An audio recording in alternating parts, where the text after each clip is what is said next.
দর্শক আপনারা দেখতে পাচ্ছেন ডক্টর ইউনূসের পদত্যাগের জন্য এখানে কিন্তু ঝাড়ু মিছিল হচ্ছে, জুতা মিছিল হচ্ছে এবং তাদের একটাই দাবি ডক্টর ইউনূস যাতে অতি দ্রুত পদত্যাগ করে। জনগণের দখলে চলে যেতে পারে বাংলাদেশ এবং আগামী 20 মিনিটে বিশাল কিছু ঘটে যেতে পারে বাংলাদেশের মাটিতে। সুভাষিস, আজকে বাংলাদেশের ভেতর একটা বড় ধামাকা হতে পারে, এর একটা ইঙ্গিত আমরা কয়েকদিন আগে দিয়েছিলাম। ইউনূসের আগামী 500 ঘন্টার মধ্যে হয়তো দেশ ছাড়া হয়ে যেতে হতে পারে, উত্তাল হবে আগামী 500 ঘন্টার মধ্যে, সেটা আমি আগেই বলে দিয়েছিলাম। এবং ইউনূসেরও জীবনহানি বা ইউনূসের দেশ ছাড়া হতে পারে, এই ধরনের একটা প্রবণতা দেখা দিতে পারে। কারণ ধরা পড়ে গেলেন অন্তর্বর্তী সরকারের প্রধান উপদেষ্টা স্যার ইউনূস। ইউনূস স্যার ধরা খেয়ে গেলেন।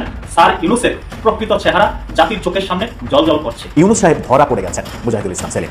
ইউনূস সাহেব ধরা পড়ে গেছেন, কিভাবে তিনি ধরা পড়লেন? সকল কিছু আগে থেকে অবগত ছিল সেনাবাহিনী প্রধান ওয়াকারুজ্জামান। দেশের বন্দর বিদেশিদের হাতে চলে যাচ্ছে, সেন্টমার্টিন বিদেশিদের হাতে চলে যাচ্ছে, সকল কিছুর সাথে এই সেনাবাহিনী প্রধান ওয়াকারুজ্জামান জড়িত আছে। আওয়ামী লীগের কি আপাতত ফিরে আসার সম্ভাবনা আছে ভবিষ্যতে? আমি মনে করি আওয়ামী লীগ ফিরে আসার জন্য 3টা রাস্তা খোলা আছে। কোন সেই 3টা রাস্তা সেটা অবশ্যই বিস্তারিত জানতে হলে পুরো ভিডিওটি দেখতে হবে। ডক্টর মোহাম্মদ ইউনূস তিনি আওয়ামী লীগকে নিষিদ্ধ করার পরে কিন্তু তড়িঘড়ি উঠেছিল পুরো দেশ। এবার শেখ হাসিনাকে ফাঁসি দেওয়ার পর খেপে গেছে জনতা। নরেন্দ্র মোদী কি শেখ হাসিনাকে বাংলাদেশে পাঠাবে? কি সিদ্ধান্ত তিনি নিতে পারে নরেন্দ্র মোদী? প্রিয় দর্শক, লিখবেন আপনাদের মতামত কমেন্ট বক্সে।